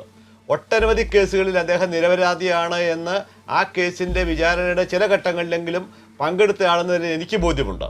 പക്ഷേ അതിന് അദ്ദേഹം സ്വീകരിച്ച മാർഗം എന്ന് പറഞ്ഞു കഴിഞ്ഞാൽ നേരെ തെരുവിലിറങ്ങിയോ ജഡ്ജിമാരെ അനാവശ്യം പറയുകയോ അല്ലല്ലോ. വ്യവസ്ഥാപിതമായ മാർഗത്തിലൂടെ അതിനെ നേരിടാൻ തന്നെ തയ്യാറായി. അദ്ദേഹം രാഷ്ട്രീയക്കാരനായതുകൊണ്ട് ഒരുപക്ഷെ അദ്ദേഹത്തിന് അത് മുതൽക്കൂട്ടാണ് എന്ന മറുവാദങ്ങളൊക്കെ ഉണ്ടാകാം. ഇവിടെ IAS ഉദ്യോഗസ്ഥൻ പ്രതിയായി പോയി എന്നുള്ളത് കൊണ്ട് മുഴുവൻ നിയമമാർഗങ്ങളുടെ ആനുകൂല്യം അദ്ദേഹത്തിന് കൊടുക്കണം എന്ന വാദഗതി ശരിയല്ല. അതേസമയം ഇപ്പോൾ ഒരു പ്രാരംഭ അന്വേഷണ ഘട്ടം മാത്രമാണ്. പ്രാരംഭ അന്വേഷണ ഘട്ടത്തിൽ തന്നെ ഈ ആരോപിതനായ ആൾക്ക് വേണമെങ്കിൽ തൻ്റെ നിരപരാധിത്വം തെളിയിക്കാനായിട്ടുള്ള സാധ്യതകളുണ്ട്. അത് അന്വേഷണ ഉദ്യോഗസ്ഥനെ ബോധ്യപ്പെടുത്താം. അന്വേഷണ ഉദ്യോഗസ്ഥനെ അതിരുവിട്ട് ഈ നേരത്തെ സൂചിപ്പിച്ച വാക്കുകൾ കടമെടുത്ത് പറഞ്ഞാൽ വൈദ്യനിരാധന ബുദ്ധിയോടുകൂടി പ്രവർത്തിക്കുന്നുണ്ടെങ്കിൽ കോടതിയെ സമീപിക്കാം. അങ്ങനെ നിരവധിയായ മാർഗങ്ങളുണ്ടാകും.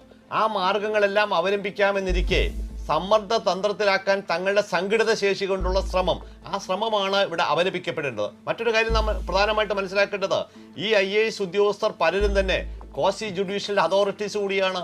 കാപ്പ പോലുള്ള, ശ്രീ മോഹൻദാസ് സാറോട് ഞാൻ ഒരു ചോദ്യം ചോദിക്കട്ടെ. കാപ്പ പോലുള്ള നിയമം, കാപ്പ അറിയാമല്ലോ, Kerala anti social activities prevention act, അതിൽ ഈ കലക്ടറാണല്ലോ അതിൻ്റെ ഡീറ്റൻഷന് കരുതൽ തടങ്കൽ ഉത്തരവ് ഒപ്പിടേണ്ടത്. അദ്ദേഹം നേരിട്ട് അന്വേഷണം നടത്തുന്നില്ല എന്നുള്ള കാര്യം സത്യസന്ധമായി നമുക്ക് എല്ലാവർക്കും അറിയാം. പോലീസ് കൊടുക്കുന്ന റിപ്പോർട്ട്, താഴെയുള്ള മറ്റു ഉദ്യോഗസ്ഥർ കൊടുക്കുന്ന റിപ്പോർട്ട്, ആ റിപ്പോർട്ടുകളെല്ലാം പൂർണ്ണമാണ് എങ്കിൽ ഏതൊരു പൗരനെതിരെയും കരുതൽ തടങ്കൽ ഉത്തരവ് പുറപ്പെടുവിക്കാം. അങ്ങനെ ഉത്തരവ് പുറപ്പെടുവിച്ച എത്രയോ ആളുകൾ നിരപരാധികളാണ്, അല്ലെങ്കിൽ ഇതിന് കരുതൽ തടങ്കൽ വെക്കേണ്ട ആളുകളല്ല എന്ന് പറഞ്ഞ് കോടതികൾ വിടുന്നു, അഡ്വൈസറി ബോർഡ് വിടുന്നു. അതിൻ്റെയൊക്കെ അർത്ഥം അങ്ങനെ എടുക്കുന്ന ആളുകൾ പറയുകയാണ് ഈ ഉദ്യോഗസ്ഥൻ എന്നെ മനഃപൂർവ്വം പെടുത്തിയതാണ് എന്ന് പറഞ്ഞ് അയാൾക്കും ഇതൊരു വാദഗതിയില്ലേ? അങ്ങനെ ആരോപിതനായ ആൾക്കും ഇതേ ഒരു വാദഗതിയില്ലേ? ആ വാദഗതികളെല്ലാം കേട്ടു തുടങ്ങിക്കഴിഞ്ഞാൽ ഈ നാട്ടിലെ നിയമവ്യവസ്ഥ അപ്പോൾ യാതൊരു നടപടികൾ എടുക്കാൻ നിൽക്കേണ്ട അവസ്ഥ വരില്ലേ? അപ്പോൾ കുറ്റവാളിയാകപ്പെടുന്ന ആളുകൾ IAS തലത്തിലുള്ള അല്ലെങ്കിൽ ഉയർന്ന വിദ്യാഭ്യാസ യോഗ്യതയും ഉയർന്ന ഉദ്യോഗസ്ഥ ചുമതലകളും ഉള്ള ആളുകളാകുമ്പോൾ അവർക്ക് വേണ്ടി നിയമം വഴങ്ങിക്കൊടുക്കണമെന്ന് അവർ ആവശ്യപ്പെടുന്നതും, ഇവിടെ സാധാരണ മോട്ടോർ വാഹന നിയമങ്ങൾ ലംഘിക്കുകയും അല്ലെങ്കിൽ അതുപോലുള്ള മറ്റു നിയമങ്ങൾ ലംഘിക്കുകയൊക്കെ ചെയ്യുന്ന ആളുകൾക്ക് അതേ ആനുകൂല്യം വേണമെന്ന് അത്തരം ആളുകൾ ഇതോടൊപ്പം തന്നെ നേരത്തെ ശ്രീ സെബാസ്റ്റ്യൻ പോൾ പറഞ്ഞതുപോലെ ഒരു പാർലമെന്ററി ഭരണ സംവിധാനത്തിനകത്ത് ഈ പറയുന്ന EP ജയരാജന്റെ ബന്ധു നിയമന വിവാദ കേസ് തന്നെ എടുക്കാം. ഉദാഹരണത്തിന് അവിടെ അതിൻ്റെ ധാർമ്മികമായ ഉത്തരവാദിത്വം, രാഷ്ട്രീയമായ ഉത്തരവാദിത്വം ഏറ്റെടുത്ത് ഒരു മന്ത്രി തന്നെ രാജിവെച്ച് പോയതിന് ശേഷം ഒരു ഉദ്യോഗസ്ഥനെ ബലിയാടാക്കുന്ന തരത്തിൽ അദ്ദേഹത്തെ ആ കേസിൽ FIR-ൽ പ്രതി ചേർത്തത് ഒരു ഉചിതമായ നടപടിയായില്ല. അതിന് സ്വാഭാവികമായി പരിഹരിക്കപ്പെടേണ്ട ഒരു പ്രശ്നം അതിനകത്ത് ഒളിഞ്ഞു കിടക്കുന്നുണ്ട് എന്ന ശ്രീ സെബാസ്റ്റ്യൻ പോളിന്റെ വാദത്തോട് താങ്കൾ യോജിക്കുന്നുണ്ടോ ഇല്ലയോ? അവിടെ ധാർമ്മികതയുടെ വിഷയത്തെക്കുറിച്ചാണ് സെബാസ്റ്റ്യൻ പോൾ സാർ പറഞ്ഞത്.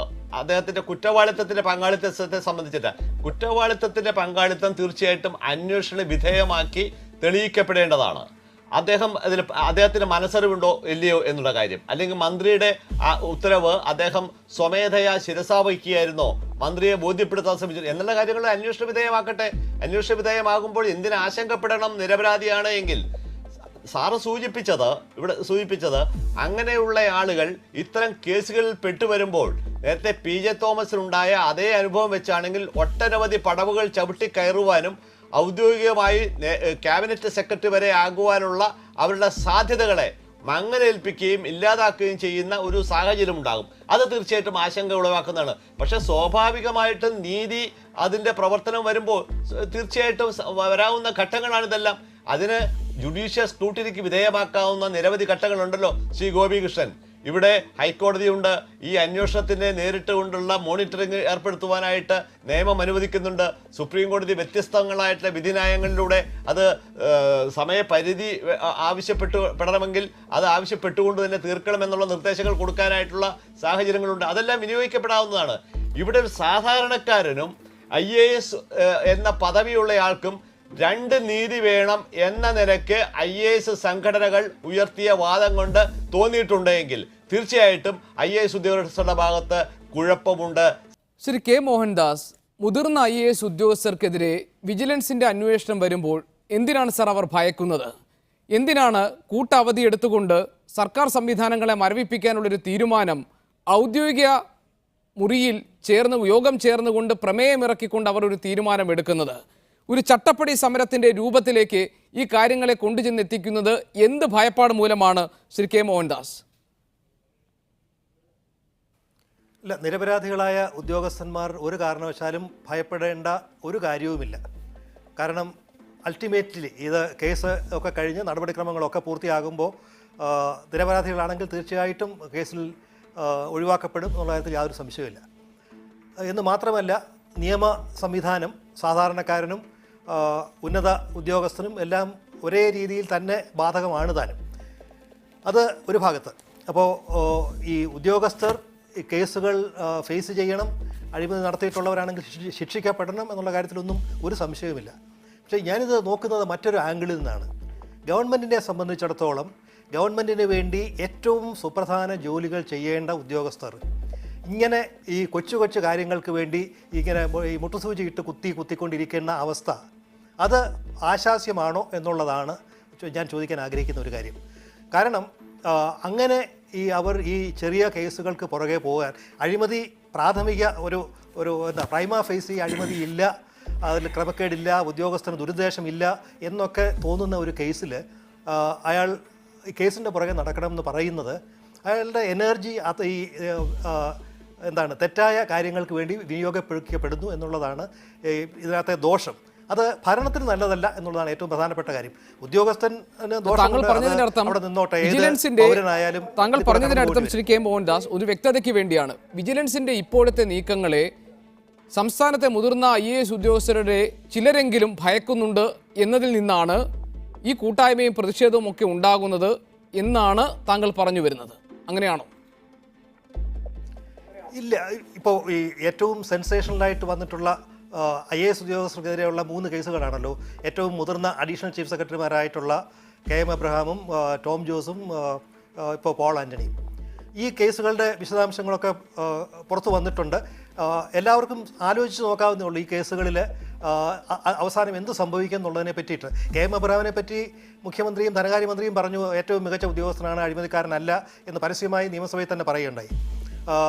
പോൾ ആൻ്റണിയെ പറ്റി പറയും. ടോം ജോസിന്റെ കുറച്ചുകൂടി അന്വേഷണം നടന്നുകൊണ്ടിരിക്കുകയാണ്. പക്ഷേ അല്ല, അങ്ങനെ പറഞ്ഞപ്പോൾ തന്നെ മുഖ്യമന്ത്രി അന്ന് അദ്ദേഹത്തിന്റെ വീട്ടിൽ ഉദ്യോഗസ്ഥരെത്തിയതിലെ നടപടിക്രമങ്ങളിലെ വീഴ്ചയെക്കുറിച്ച് മാത്രമേ വിമർശനം ഉന്നയിച്ചിട്ടുള്ളൂ.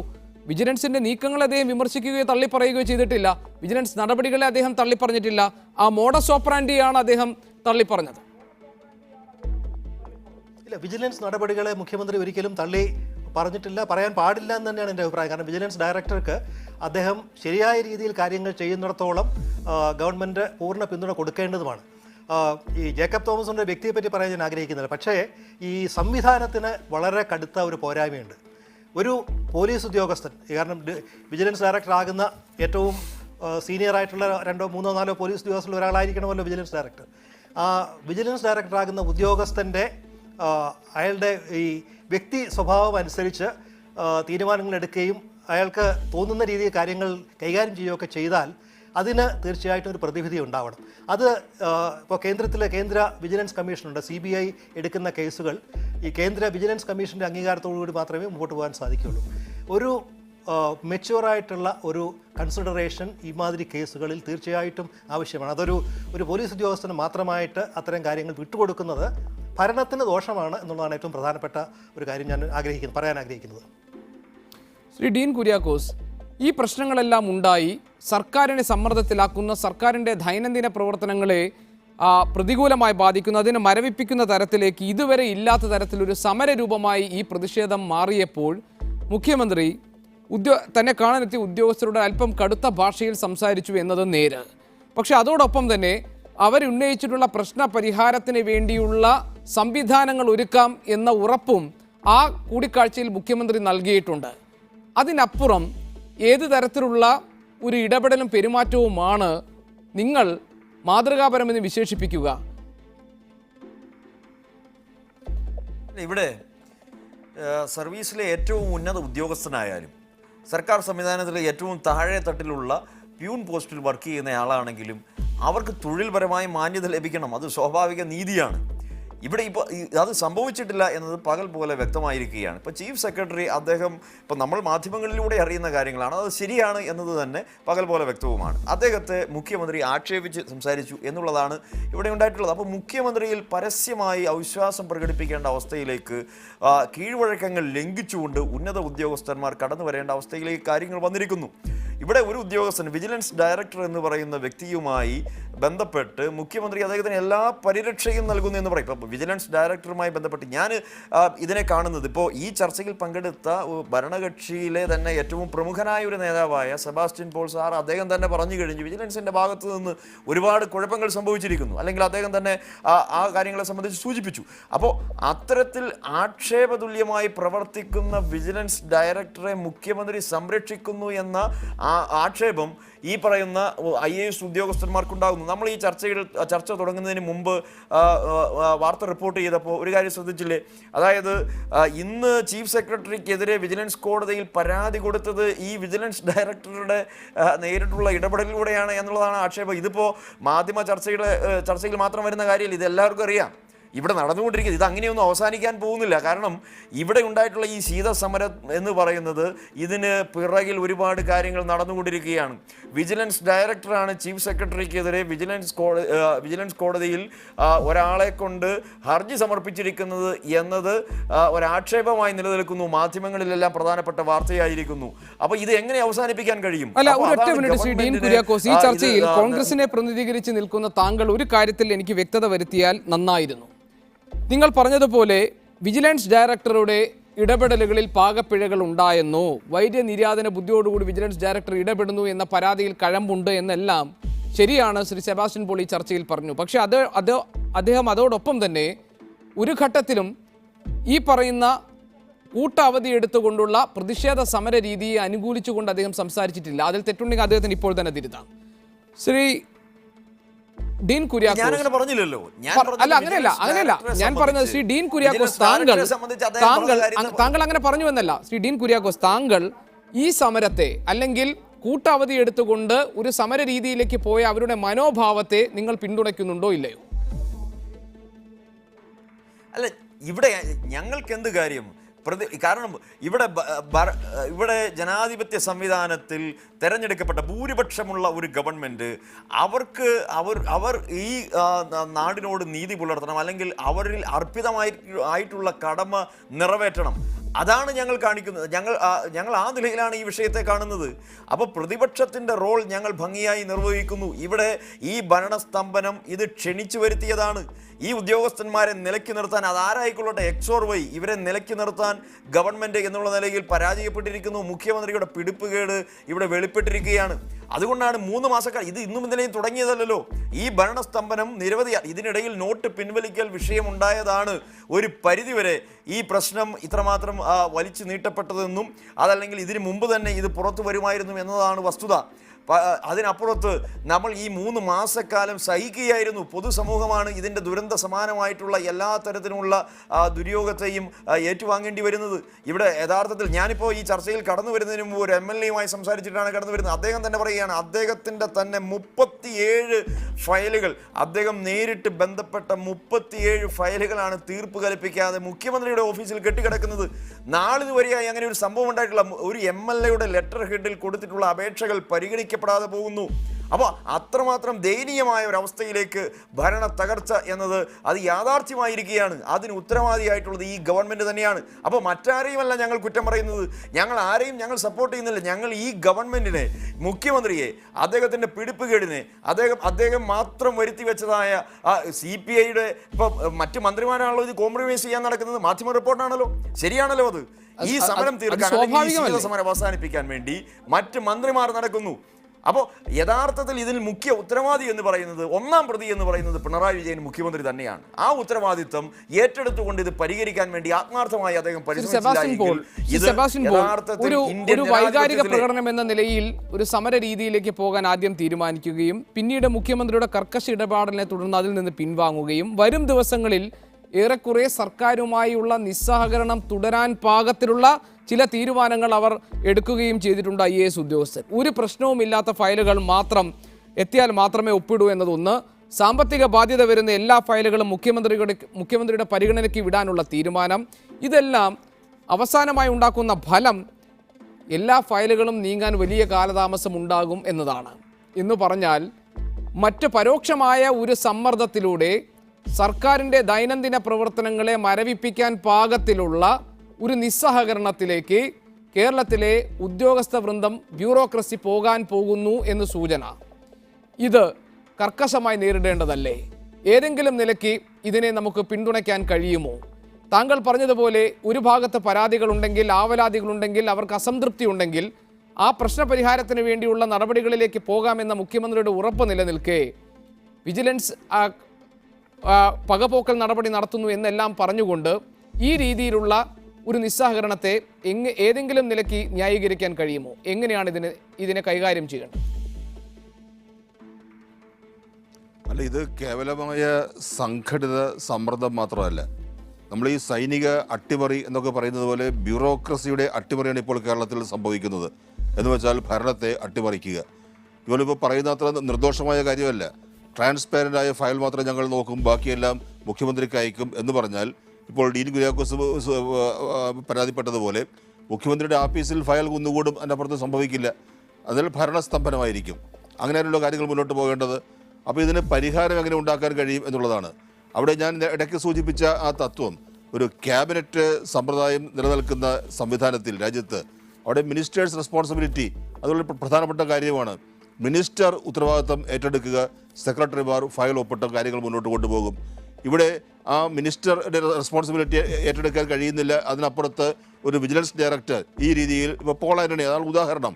പോൾ ആൻ്റണിക്കെതിരെ എടുത്തിരിക്കുന്ന നടപടികൾ, ആ രീതിയിലാണ് കാര്യങ്ങൾ ഇനി മുന്നോട്ട് പോകുന്നതെങ്കിൽ വിജിലൻസിന് ഏത് IAS ഉദ്യോഗസ്ഥനെതിരെയും ഒരു കേസ് ചാർജ് ചെയ്യാൻ കഴിയും. ഒരു ഭരണപരമായ വീഴ്ച അല്ലെങ്കിൽ തെറ്റായ ഒരു തീരുമാനം, അതിൻ്റെ അടിസ്ഥാനത്തിൽ ഇപ്രകാരം കേസുണ്ടാകും എന്ന് വന്നാൽ ഒരു ഉദ്യോഗസ്ഥനും സ്വന്തമായി ഒരു തീരുമാനവും എടുക്കില്ല. എല്ലാം മന്ത്രിയുടെ മുന്നിലേക്ക് വെച്ചു കൊടുക്കുന്നു. അതിൻ്റെ അർത്ഥം സമ്പൂർണ്ണമായ ഭരണസ്തംഭനം തന്നെയായിരിക്കും. അതിന് ഉത്തരവാദികൾ IASകാരാണ്. പക്ഷേ ഉത്തരവാദികൾ ആകുന്ന ഒരു സാഹചര്യമുണ്ട്. ആ സാഹചര്യം പരിശോധിച്ച് അതിന് പരിഹാരം ഉണ്ടാക്കണം. ഡോക്ടർ CP ഉദയഭാനു, താങ്കളുടെ പ്രതികരണം അതിൽ? ഇവിടെ സംഘടിതമായി ഗവൺമെന്റിനെ തോൽപ്പിക്കാൻ വേണ്ടി ഒരു വിഭാഗം ഉദ്യോഗസ്ഥന്മാർ അവരുടെ ഔദ്യോഗികമായിട്ടുള്ള ഔന്നത്യം കൊണ്ട് തീരുമാനിച്ചിറങ്ങുന്നത് സാധാരണ ജനങ്ങളോടുള്ള യുദ്ധമാണ് എന്ന് അവർ തിരിച്ചറിയണം. അവർ മനസ്സിലാക്കേണ്ടത് വിധവാ പെൻഷൻ, വ്യത്യസ്തങ്ങളായിട്ടുള്ള ആനുകൂല്യങ്ങൾ, ഈ ദുരന്തകാല നിവാരണത്തിന് വേണ്ടിയിട്ടുള്ള ഒട്ടനവധി സംരംഭങ്ങൾ, ഇപ്പോൾ വരാൻ പോകുന്ന വരൾച്ചയെ നേരിടാൻ വേണ്ടി ജനപ്രതിനിധികളായിട്ടുള്ള ആളുകൾ കൊടുത്തിട്ടുള്ള ഒട്ടനവധി റെപ്രസെൻറ്റേഷൻസ്, ഇതെല്ലാമാണ് കൈകാര്യം ചെയ്യാനായിട്ട് അവരുടെ മുൻവശത്ത് എത്തിയിരിക്കുന്നത്. ഇതിലെ ഈ സുതാര്യത എന്നതിൻ്റെ അതിർവരമ്പ് എങ്ങനെ നിശ്ചയിക്കും? ഒരു വിധവാ പെൻഷനുമായിട്ട് ചെല്ലുന്ന ആളുകളുടെ അതൊരു വിധവയാണോ ഇല്ലെന്നുള്ള സർട്ടിഫിക്കറ്റ് നോക്കി അത് നിശ്ചയിക്കുമ്പോൾ അവരുടെ മരിച്ച തീയതി വ്യത്യാസം വന്നു എന്നുള്ള ഒരൊറ്റ കാരണം കൊണ്ട് അനുവദിക്കപ്പെടാതെ വരുന്ന സാഹചര്യം ഉണ്ടായിക്കഴിഞ്ഞാൽ അത് മന്ത്രി തീരുമാനിക്കട്ടെ എന്ന് പറഞ്ഞ് കൊടുക്കുന്ന അവസ്ഥ വന്നു കഴിഞ്ഞാൽ സാധാരണക്കാരൻ്റെ ബുദ്ധിമുട്ടുകൾ കൂടി മനസ്സിലാക്കണം. സാധാരണക്കാരുടെ ഹൃദയസ്പന്ദനങ്ങൾ മനസ്സിലാക്കാൻ ബാധ്യതപ്പെട്ട ഔദ്യോഗിക ഔന്നത്യം വഹിക്കുന്ന ആളുകൾ ഈ നിലവാരത്തിലേക്ക് കൂപ്പുകുത്തുന്ന സ്ഥിതിയിലേക്ക് വന്നാൽ തീർച്ചയായിട്ടും ഭരണസ്തംഭനത്തിൻ്റെ ഉത്തരവാദികൾ അവർ മാത്രമായിരിക്കും. ഡീൻ കുര്യാക്കോസ് അവസരോചിതമായി ഇപ്പോൾ ഭരണത്തോടുള്ള വിരോധം മൂലമോ അല്ലെങ്കിൽ രാഷ്ട്രീയമായിട്ടുള്ള വിരോധം മൂലമോ മുഖ്യമന്ത്രിയിലേക്ക് അടിച്ച് ആക്ഷേപിക്കാൻ ശ്രമിക്കുന്ന ആ ഒരു വസ്തുത മനസ്സിലാക്കി ഇതേ IAS ഉദ്യോഗസ്ഥന്മാർ അടുത്ത കോൺഗ്രസ് ഭരണത്തിലോ അല്ലെങ്കിൽ വരാൻ പോകുന്ന ഏതെങ്കിലും ഭരണ സംവിധാനത്തിലോ ചെയ്താലും ഇതൊക്കെ തന്നെയായിരിക്കും ഫലം. അവിടെ കൈകാര്യം ചെയ്യുന്ന രീതിയിലല്ല, ഉദ്യോഗസ്ഥന്മാരുടെ മനോഭാവമാണ് പ്രശ്നം. ഉദ്യോഗസ്ഥന്മാരുടെ മനോഭാവം എന്നുള്ളത് വളരെ ഗൗരവമേറിയ കണക്കാക്കേണ്ട ഒരു വിഷയമാണ്. ഇതിൽ ഡീൻ കുര്യാക്കോസിൻ്റെ പ്രസ്ഥാനത്തിൻ്റെ പിന്തുണ അവർക്ക് മുഴുവനായിട്ട് കൊടുത്തതിൽ നിന്നും ശ്രീ സെബാസ്റ്റ്യൻ പോൾ സാറ് പറഞ്ഞ പോലെ ഒരു അട്ടിമറി ഇതിലുണ്ടോ എന്നുള്ള കാര്യം സംശയിക്കേണ്ടിയിരിക്കുന്നു. ഉദ്യോഗസ്ഥന്മാരുടെ മനോഭാവത്തിൽ മാറ്റം ഉണ്ടാകണം. ആ മാറ്റം സർക്കാരിൻ്റെ ദൈനംദിന പ്രവർത്തനങ്ങളെ ശക്തിപ്പെടുത്തുന്ന തരത്തിലായിരിക്കണം. സർക്കാരിൻ്റെ പ്രവർത്തനങ്ങൾക്ക് പിന്തുണ നൽകുന്ന തരത്തിലായിരിക്കണം. ആ തരത്തിലുള്ള ഇടപെടൽ സർക്കാരിൻ്റെ ഭാഗത്ത് നിന്ന് കർക്കശമായി ഉണ്ടാകണം എന്ന അഭിപ്രായത്തോടെയാണ് ഞാൻ ഈ ചർച്ച അവസാനിപ്പിക്കുന്നത്. വളരെയധികം നന്ദി Shri KM Mohandas, advocate CP Udayabhanu, doctor Sebastian Paul, Shri Dean Kuriakose ഈ ചർച്ചയോട് സഹകരിച്ചതിന്.